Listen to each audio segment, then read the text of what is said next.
జాలి నొందను అనుకున్నాడు దేవుడు. వీరిని భ్రష్టత్వానికి అప్పగించేశాడు. కానీ తిరిగి మరలా వారు ఫలించే విధముగా వారి యందు ఆయన జాలిని కనపరుస్తున్నాడంట. జాలి కనపరుస్తున్నాడు. కనుక మనం ఏం చేయాలి చెప్పండి? నీతి ఫలించున్నట్లుగా మీరు ఇప్పుడు మంచి విత్తనము మీ హృదయాలలో విత్తండి. బీడైపోయిన మీ బ్రతుకులు, విశ్వాసం అనేది లేకుండా భ్రష్టత్వంలో ఉన్న హృదయాలు బీడు భూములుగా మారిపోయిన వారు, బీడు భూములుగా మారిన క్రైస్తవ హృదయాలు ఇప్పుడు మీరు దున్నకపోతే చాలా ఘోరమైన తీర్పుకు గురి అవుతారు. దేవుని స్తోత్రము, హల్లెలూయా. కనుక ఇదే మనకు అనుకూల సమయము. కనుక ఆయన మీకు సమీపంలో ఉండగానే ఆయనను మీరు వెతకండి. దేవుని స్తోత్రము, హల్లెలూయా. చూడండి, మరి ఆయన ఏమంటున్నారు చూడండి. యెషయా గ్రంథము 1వ అధ్యాయము 2వ వచనం చూడండి. యెహోవా మాటలాడుచున్నాడు, ఆకాశమా ఆలకించుము. యెహోవా ఇప్పుడు మీతో మాట్లాడుతున్నాడు. ఆకాశమా ఆలకించుము, ఆకాశమా ఆలకించుము. భూమి చెవియొగ్గుము, భూమి చెవియొగ్గుము. నేను పిల్లలను పెంచి గొప్పవారినిగా చేసి ఉన్నాను. వారు నా మీద తిరుగుబడి ఉన్నారు. వారు నా మీదనే తిరుగుబాటు చేసి ఉన్నారు. ఎద్దు తన కామందుని ఎరుగును, గాడిద సొంత వాని దొడ్డిను తెలుసుకును. ఇశ్రాయేలులకు తెలివి లేదు. నా జనము యోసింపరు. పాపిష్టి జనమా, దోషభరితమైన ప్రజలారా, దుష్ట సంతానమా, చెరుపు చేయుచున్న పిల్లలారా, మీకు శ్రమ. వారు యెహోవాను విసర్జించి ఉన్నారు. ఇశ్రాయేలు యొక్క పరిశుద్ధ దేవుణ్ణి దూషించుచున్నారు. ఆయనను విడిచి తొలగిపోయి ఉన్నారు. నిత్యము తిరుగుబాటు చేయుచు, నిత్యము కూడా వారు తిరుగుబాటు స్వభావాలతోనే ఉన్నారు. మీరేలా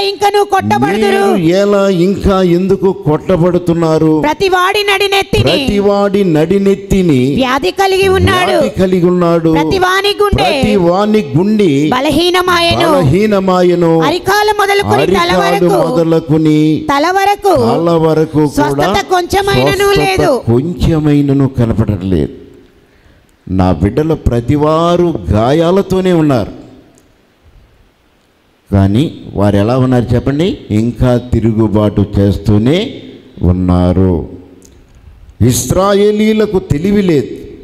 ఎద్దు తన కామందుని ఎరుగును, గాడిద తన సొంత దొడ్డిని తెలుసుకొనును. కానీ నా ప్రజలకు ఏమన్నారు చెప్పండి? జ్ఞానము లేదు. నా ప్రజలు ఇంకా నన్ను గురించి తెలుసుకోవట్లేదు. వారు ఎలా ఉన్నారు చెప్పండి? గొప్పవారిగా చేశాను, గొప్ప గొప్ప స్థానాలు ఇచ్చాను వారికి. కానీ వారు ఏం చేస్తున్నారు చెప్పండి? దేవుని మీదనే తిరుగుబాటు చేసే స్వభావాలతో ఉంటున్నారు. దేవుణ్ణే విసర్జిస్తున్నారు. కనుక అక్కడ ఏమన్నారు చెప్పండి? పాపిష్టి జనమా, దోషభరితమైన ప్రజలారా, దుష్ట సంతానమా, చెరుపు చేయుచున్న పిల్లలారా, మీరు చెరుపు చేస్తున్న పిల్లలారా, ఇంకా మీరు చేసేది కాక, మీరు చెడిపోయింది కాక పక్కన వాళ్ళని కూడా చెడగొడుతున్న సంతానమా అని దేవుడే అక్కడ బాధపడుతున్నాడు. చెరుపు చేసే పిల్లలారా, మీకు ఎంతో శ్రమ. ఎందుకంటే దేవుడు వారి యందు జాలి చేసుకోవటానికి వారి స్థితిని తెలియజేస్తున్నాడు. నిత్యము తిరుగుబాటు చేయుచు మీరేలా ఇంకా ఎందుకు కొట్టబడతారు? ప్రతి వాడు కూడా ఎలా ఉన్నాడు చెప్పండి? గాయములు, వ్యాధులు, బాధలతోనే ఉన్నాడు. స్వస్థత లేదు. ప్రతివాడు కూడా ఇప్పుడు తల నుంచి అరికాలు వరకు కూడా వాడు ఎలా ఉన్నాడు చెప్పండి? పచ్చి పుళ్ళు, గాయములే ఉన్నాయి. వ్యాధి లేనివాడు లేడు. ప్రతివాడు కూడా గాయములతోనే ఉన్నాడు. ప్రతివాని హృదయం ఎలా ఉంది చెప్పండి? తిరుగుబాటు స్వభావంతోనే ఉన్నది. దేవుని స్తోత్రము, హల్లెలూయా. కనుక దేవుడు అంటున్నాడు, చెరుపు చేయు పిల్లలారా మీకు శ్రమ. కనుక దేవుడు అంటున్నాడు, యెహోవా మీతో మాట్లాడుతున్నాడు, ఆయన బిడ్డలు ఆలకిస్తే ఎంతో మేలు. దేవుని స్తోత్రము. హల్లెలూయా. ప్రతి వారిని కాపాడాలని, ప్రతి కుటుంబాన్ని రక్షించాలని, ప్రతివాడు తిరుగుబాటు స్వభావంతో గాయముల చేత వ్యాధుల చేత క్షీణించిపోతున్న ప్రజలకు మరలా స్వస్థతను ఇవ్వాలి అని, ప్రతివాడికి స్వస్థత, ప్రతివాడు జీవితంలో వ్యాధితోనే ఈరోజు స్థితిలో మరణించే స్థితిలోనే ఉన్నాడు. పైకి వాడు ఎలాంటి మరణకరమైన వ్యాధి లేకపోయినా దేవుని దృష్టిలో వాడు తల నుండి అరికాలు వరకు కూడా ఎలా ఉన్నాడు చెప్పండి? స్వస్థత లేనివాడిగా గాయములతోనే ఉన్నాడు. కనుక దేవుడు చూస్తున్నాడు, వారి యందు ఆయన జాలి చేసుకోవటానికి సిద్ధముగా ఉన్నాడు. దేవుని స్తోత్రము. హల్లెలూయా. కనుక చూడండి, యోవేలు గ్రంథం 2వ అధ్యాయం 19వ వచనం చూడండి. మరి యెహోవా తన జనులకు ఉత్తరం ఇచ్చినది ఏమనగా, తన జనులకు ఆయన ఉత్తరం ఇస్తున్నది ఏమనగా, ఇకను మీరు అన్యజనుల మిమ్మును అవమానాస్పదముగా చేయక, అవమానాస్పదముగా ఇక మిమ్ములను నేను చేయక, మీరు తృప్తి నొందినంతగా నేను ధాన్యమును క్రొత్త ద్రాక్షరసమును, ఇదిగో ఏమన్నారు చెప్పండి? ధాన్యమును కొత్త ద్రాక్షారసమును తైలమును మీకు పంపించేదను, మీకు నేను పంపిస్తాను. మరియు ఉత్తర దిక్కు నుండి వచ్చు వాటిని మీకు దూరముగా పారదోలి ఎండిపోయిన నిష్ఫలమైన భూమిలో నుండి వాటిని తోలివేస్తును. అవి గొప్ప కార్యములు చేసెను గనుక వాటిని ముందుటి భాగమును తూర్పు సముద్రములోనికి వెనుకటి భాగమును పడమటి సముద్రములోనికి పారగొట్టెదను. ఏవైతే తెగుళ్ళు, వ్యాధులు, బాధల చేత కృంగి కుషించిపోయిన నా ప్రజల మీద, ఆ భూమిలో ఏమున్నాయి చెప్పండి? భయంకరమైన వ్యాధులు, శోధనలు కలగచేసే సూక్ష్మ జీవులన్నీ కూడా అక్కడ ఉన్నాయంట. వాటన్నిటినీ కూడా భూమిలో నుండి దేవుడు ఏం చేస్తున్నాడు చెప్పండి? సముద్రములోనికి నేను వాటిని పారదోలుతున్నాను. మరియు యెహోవా తన జనులకు ఉత్తరమిచ్చి చెలవిచ్చుతున్నది ఏమనగా, ఇంకను అన్యజనుల్లో మిమ్మలను నేను ఇక అపహాసకులుగా చేయక, మీరు తృప్తి నొందినంతగా నేను ధాన్యమును కొత్త ద్రాక్షారసము ఆహారమును మీకు నేను పంపుతున్నాను. దేవుని స్తోత్రము. అలా కొత్త ద్రాక్షారసము, తైలము, ధాన్యము, ద్రాక్షారసము, ఆహారము, ఆశీర్వాదాలు లేని జీవితములో తిరిగి మరలా మీకు ఆశీర్వాదాలు ఆయన మరలా మీకు దయచేస్తున్నాడు. బీడుగా మార్చిన మీ హృదయాలు తెగుళ్ళ చేత, వ్యాధుల చేత, శోధనల చేత, ఇంకా మీ భూములలో నివసిస్తున్న ఆ తెగుళ్లను దేవుడు ఏం చేస్తున్నాడు చెప్పండి? వాటికి సముద్రములోనికి పంపిస్తున్నాడంట. వాటిని నాశనము చేస్తున్నాడు. కనుక మీరు కడుపారా తిని, 25లో చూడండి అక్కడ, మీరు కడుపారా తిని తృప్తి పొంది మీ కొరకు వింత కార్యములను జరిగించిన జరిగించిన మీ దేవుడైన యెహోవా నామమును స్తుతించునట్లు నేను పంపిన మిడతలను గొంగళి పురుగులను పసరి పురుగులను చీడ పురుగులను అను నా మహాసైన్యమును తినివేసిన సంవత్సరముల పంటను మరలా మీకు నేను తిరిగి ఇస్తాను. నా జనులు ఇక ఎన్నటికీ సిగ్గునందరు. ఇశ్రాయేలీల వాడు చెప్పండి, ఇశ్రాయేలీల మధ్య ఉన్నవాడను నేనేనని, నేనే మీ దేవుడనైన యెహోవానని, నేను తప్ప వేరు దేవుడు లేడని మీరు తెలుసుకొందురు. మీరు అప్పుడు తెలుసుకొందురు. నా జనులు ఎన్నడూ కూడా ఇక మరల అవమానానికి సిగ్గునందరు. దేవుని స్తోత్రము. హల్లెలూయా. దేవుడు వారి యందు జాలి చేసుకుని ఎప్పుడైతే ఆయన వాక్యాన్ని పంపించినప్పుడు వారు ఆయన యందు మరి జాలిపడినప్పుడు వారు ఇష్టపడి దేవుణ్ణి వారి హృదయంలో చేర్చుకుంటారు. వారు ఏం చేస్తారు చెప్పండి? భూమి మీద ఎలా ఉంటారు చెప్పండి? బహుగా ఫలిస్తారంట. వారి జీవితంలో ఇంకా తిరిగి మరలా నూతన ఫలాలు, ధాన్యము, ద్రాక్షారసము, ఫలాలు, అలాగనే ఇక వ్యాధులు లేవు, శోధనలు లేవు, శాపాలు లేవు. వారు ఎలా ఉంటారు చెప్పండి? వారు ఎప్పుడు ఇక నా జనులు ఈ లోకములో వారిని నిందించిన వారి మధ్య, అవమానపరిచిన వారి మధ్య ఇక ఎన్నడూ కూడా వారు చిగ్గుపడే అవసరము ఉండదు. ఎందుకంటే దేవుడు వారి మధ్య నిలబడి ఉంటున్నాడు. దేవుని స్తోత్రము. అలాగే వారి మధ్య దేవుడు ఉంటే ఏ మనుషుడైనా, దేవుడు తోడై ఉంటే ఆ మనుషుడికి ఏ అపాయము రాదు. ఎందుకంటే దేవుడు లేని మనుషుడు ఎలా ఉంటారు చెప్పండి? గాయములతో, వ్యాధులతో వారు ఎలా ఉన్నారు చెప్పండి? బాధలతో, నిందల, అవమానాలతో ఉంటారు. దేవుడు ఎప్పుడైతే వారికి తోడుగా ఉంటాడో, దేవుని స్వరాన్ని ఎప్పుడైతే వినగలుగుతారో, దేవుడు మాట్లాడుతున్న గ్రహింపు లేని మనుషులు ఎప్పుడైతే గ్రహిస్తారో వారు ఎలా ఉంటారు చెప్పండి? తిరిగి మరలా దేవుని యందు ఎలా ఉంటారు చెప్పండి? మంచి ఫలాలు ఇస్తారండి. మంచి ఆత్మీయ జీవితంలో మంచి ఫలాలు అనేకులు దేవుడు వారిని ఆశీర్వదించినప్పుడు అనేకులకు ఆశీర్వాదంగా ఉంటారు. దేవునికి కూడా మంచి ఫలాలు ఇచ్చేవారిగా ఉంటారు. దేవుని స్తోత్రము. హల్లెలూయా. కనుక దేవుడే శపించి వేశాడు ఆ చెట్టును.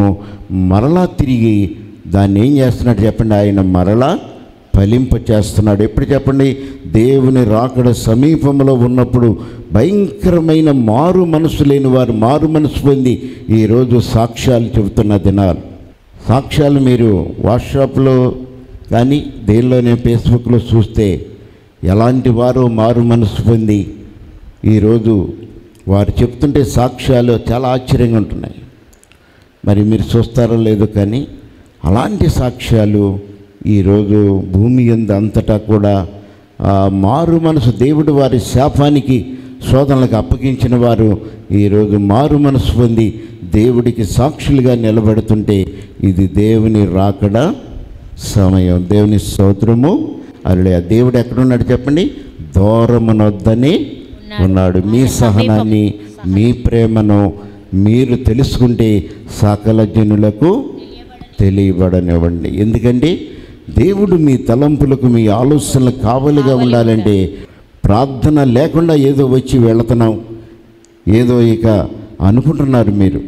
కానీ ప్రార్థన లేని, ఐక్యత లేని సంఘాలలో ఏ మాత్రము కూడా అక్కడ ప్రేమ అనేది ఉండదు.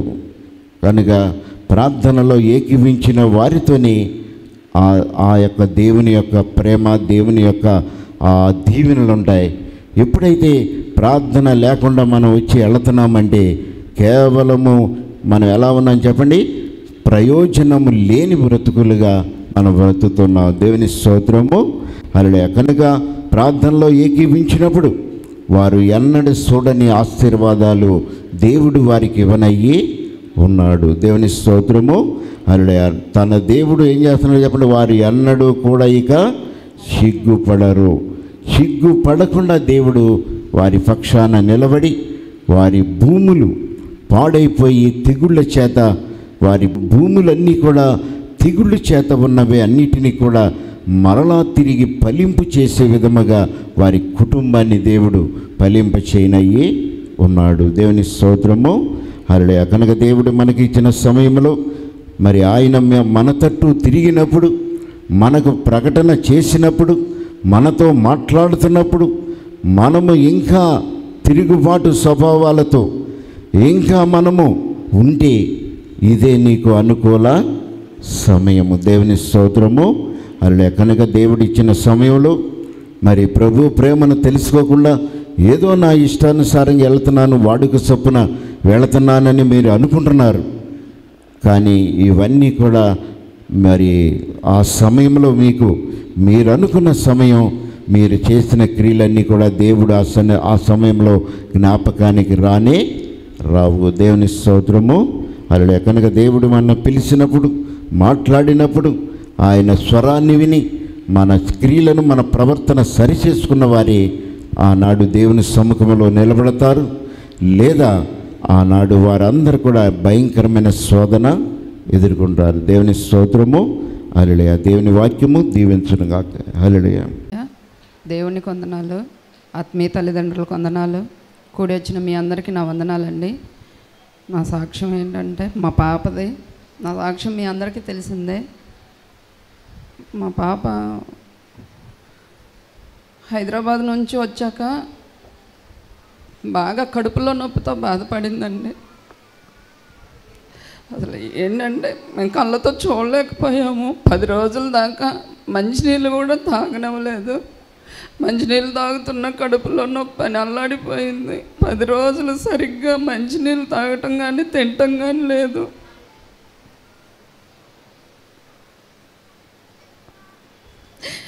నేనైతే బయటికి చెప్పలేదు, కానీ చాలా భయం వేసి మా చేయి దాటిపోయిందేమో అన్నంత భయపడ్డాను.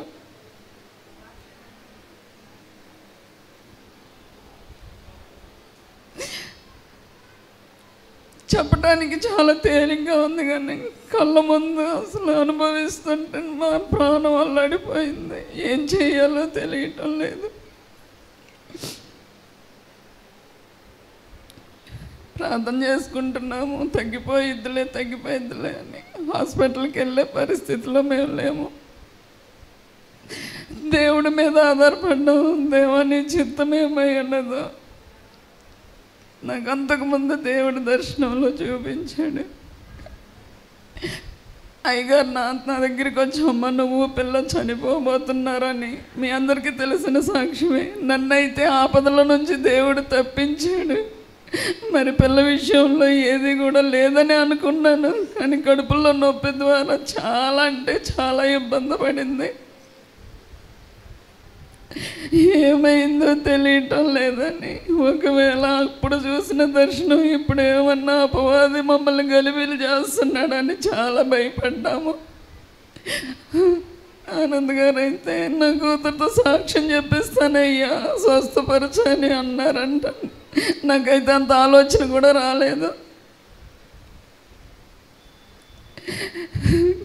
మా వల్ల కాక శనివారం మేము చర్చికి వచ్చినప్పుడు అమ్మగారికి చెప్పాను, అమ్మాయి ఇలా బాధపడుతుందమ్మా, ఏమీ తినలేకపోతుంది, మంచినీళ్ళు తాగిన కడుపులో నొప్పితో బాధపడుతుంది, అసలు మంచినీళ్ళు కూడా తాగలేకపోతుంది అని. అమ్మగారు అయితే ప్రార్థన చేశారు. దేవుడు అసలు ఆశ్చర్యకరంగా ఆ నైట్ ఇంటికి నుంచి వెళ్ళంగానే టిఫిన్ చేసింది. అసలు కడుపులో నొప్పి లేదు మమ్మీ, బాగానే ఉందని ఆ రోజు నైట్ పడుకుంది. ఆ రోజు నుంచి దేవుడు అద్భుత రీతిగా నా కుమార్తెకి అసలు స్వస్థతనిచ్చాడండి. ఆయన ప్రేమను బట్టే, కానీ మేమైతే ఎన్నిక లేని వాళ్ళం, అర్హత లేని వారు.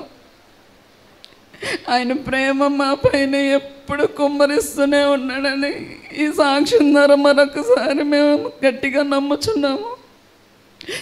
అంత మాత్రమే కాదండి, ఎన్నో గొప్ప కార్యాలు మా జీవితంలో, ఎన్నో ఒడిదుడుకులండి, ఎన్నో మరణాపాయంలో నుంచి కూడా మమ్మల్ని తప్పించిన దేవుడు సంవత్సరం అంతా మమ్మల్ని కాచి కాపాడి ఈ రోజు వరకు మమ్మల్ని సజీవుల సంఖ్యలో ఉంచాడు దేవుడు.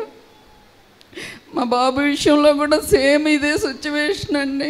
కడుపులో నొప్పితో అల్లాడిపోయి అప్పుడు కూడా నేను పౌర్ణమి ముందు రోజు సాక్ష్యం చెప్పమంటే నేను పౌర్ణానికి అనుకుంటా సాక్ష్యం చెప్పనన్నాను అమ్మగారికి. ఆ తెల్లారే మాకు అక్కడి నుంచి ఫోన్ వచ్చింది, అబ్బాయికి బాగాలేదని చెప్పి. ఏమైందా అని ఫోన్ చేస్తే కడుపులో నొప్పని మాట్లాడలేకపోయాడు. అప్పుడు కూడా నేను నా తప్పుని నేను గ్రహించుకొని దేవా క్షమించయ్యా, నీ సాక్షిగా నిలబెట్టుకో ప్రభు, నేను సాక్ష్యం చెప్తానని ఆ రోజు కూడా అనుకున్నాను. దేవుడు అద్భుతంగా సాయంత్రానికే స్కానింగ్ తీపిచ్చినా సరే ఏమీ లేదు, మామూలుగా నార్మల్ నొప్పి అని చెప్పి రిపోర్ట్లు వచ్చాయి.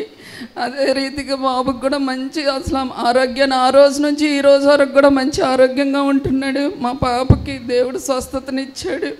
ఎన్నో కార్యాలు మా జీవితంలో చూసామండి.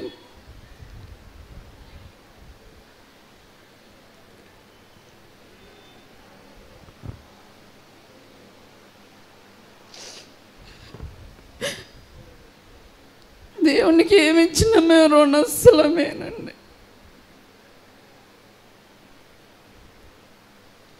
ఎన్నో ఇరుకులు, ఎన్నో ఇబ్బందుల్లో నుంచి మేము కృంగిపోయినప్పుడు మమ్మల్ని మేమున్నామని మాకు దర్శనాల ద్వారా కనబడి నేనున్నానని నన్ను బలపరిచి దైవజనుల ద్వారా మాతో మాట్లాడి ఈరోజు ఆయన సన్నిధిలో సజీవుల సంఖ్యలో నిలబెట్టుకున్నారు. అనుభవించినప్పుడు మాకు ఎంత బాధ అది ఇప్పుడు మేము చెప్పలేకపోతున్నాం. కానీ అసలు ఒక నరకంలో నుంచి మేము బయటపడ్డట్టే ఉంది.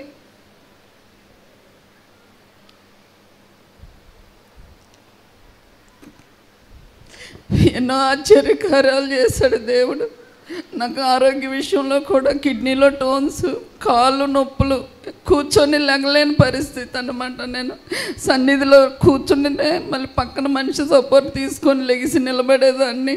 అలాంటి పరిస్థితుల నుంచి మళ్ళీ ఈ రోజు వరకు నాకు కాళ్ళు నొప్పులు కానీ కిడ్నీలో నొప్పులు కానీ ఇంతవరకు లేదండి. నేను చర్చికి వచ్చే ముందు ప్రశాంత్ హాస్పిటల్లో నేను 20 రోజుల పైనే ఉండి వచ్చానండి. కిడ్నీ టోన్స్కి బాధపడ్డాను. ఆ కిడ్నీలో టోన్స్ అప్పుడు నాకు పక్షవాతం వచ్చినట్టు అయిపోయింది, కాళ్ళు చేతులు తిరిగిపోయింది. నేను సన్నిధికి వచ్చాను, హాస్పిటల్లో నుంచి వచ్చిన సోమవారం వచ్చాను, బుధవారం నేను చర్చి దగ్గరికి వచ్చాను. అమ్మగారితో మాట్లాడి అమ్మ ఏమవదులే కానీ నేను పాంప్లెట్ ఇచ్చారు. తర్వాత ఆదివారం నుంచి అమ్మగారు నాకు ఫోన్ చేయటం, నన్ను ఆదరించడం. నేనైతే ఇక్కడ ఉండాలని కాదు, నాకు తెలియదు అసలు, ఏదో కానికిచ్చేసి వెళ్ళిపోదామని వచ్చాను. కానీ అమ్మగారు ప్రేమను బట్టి నేను ఇక్కడ నిలబడటం జరిగింది. దేవుడు అదే రీతిగా నన్ను ఇక్కడ నిలబెట్టుకొని ఆయన గొప్ప కార్యాలు నా పట్ల జరిగించాడు. నిజ దేవుడు నేనే అని నా కళ్ళ ముందు ఆయన నిరూపించాడు. అప్పటిదాకా నాకు దేవుడు అంటే తెలీదు, మేము అన్నిలమండి.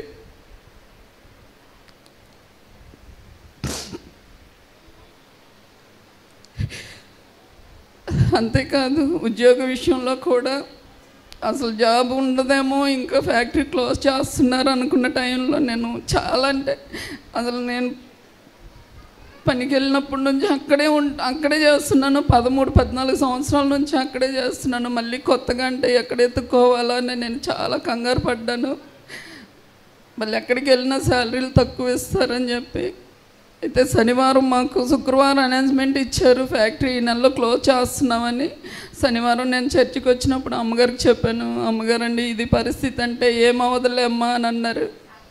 మళ్ళీ తిరిగి వారానికల్లా అసలు అంతమందిలో దేవుడు ఆశ్చర్యకరంగా నన్ను మాత్రమే ఎంచుకున్నట్టుగా నన్ను నాతో పాటు ఒక 2 ఉంచారండి. ఈ రోజుకి ఫ్యాక్టరీ రన్ అవుతుంది మా ముగ్గురితోనే. దేవునికే మహిమ.